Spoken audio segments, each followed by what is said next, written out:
వారానికి ఒక్కరోజన్నా నువ్వులు పోసుకొని ఎండలో లేకపోతే మీకు విటమిన్ D3 రాదు. మామూలుగా పనిచేసే అందరూ ఏసీల్లో ఉన్నారు.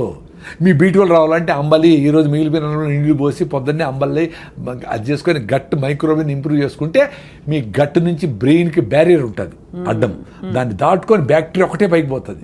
పైకి పోయి అక్కడ బ్యాక్టీరియాతో డ్యాన్స్ చేస్తుంది. అట్లా మన బాడీలో 350 ట్రిలియన్ల బ్యాక్టీరియా ఉంది.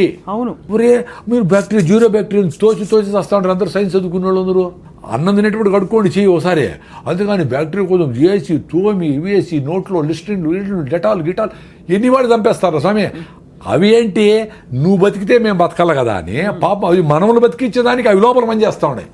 మనం వాటి ఎప్పుడు చంపుదామని ఉండవు. ఏందిరా ఇది సైన్సా? అందులో గుడ్ బ్యాడ్ రెండు ఉంటాయి కదా సార్. కానీ గుడ్ బ్యాక్టీరియా బ్యాడ్ అవి గుడ్ బ్యాడ్ మనం డిఫైన్ చేసినాము. గుడ్ బ్యాడ్ ఏం వాటికేం తెలుసు పాపము.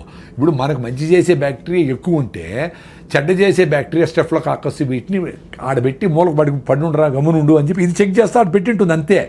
దాన్ని ఎలిమినేట్ చేయాలని నువ్వు నానా కష్టాలు పడి యాంటీబయాటిక్లు వేసి చిన్న జ్వరం వస్తే ఏదో ఫైటింగ్ జరుగుతూ ఉంటుంది, జ్వరం వచ్చింది ఆ ఫైటింగ్ చేస్తూ ఉంది, వదిలేదాన్ని నువ్వు రోజు రెస్ట్ తీసుకో. ఆకలి కాదు అన్నం తినొద్దు, అది కూడా నేచరే చెప్పింది. నీకు ఆకలి కాకుండా రే నేను ఫైటింగ్ చేసుకుంటా ప్లీజ్ ఈరోజు తిండి నిలపరా అని చెప్తే మళ్ళా నువ్వు మందు వేసుకొని డోలు వేసుకొని మళ్ళా తింటావా? చెత్తనా ఎలా ఎంత దరిద్రం అదే. అదే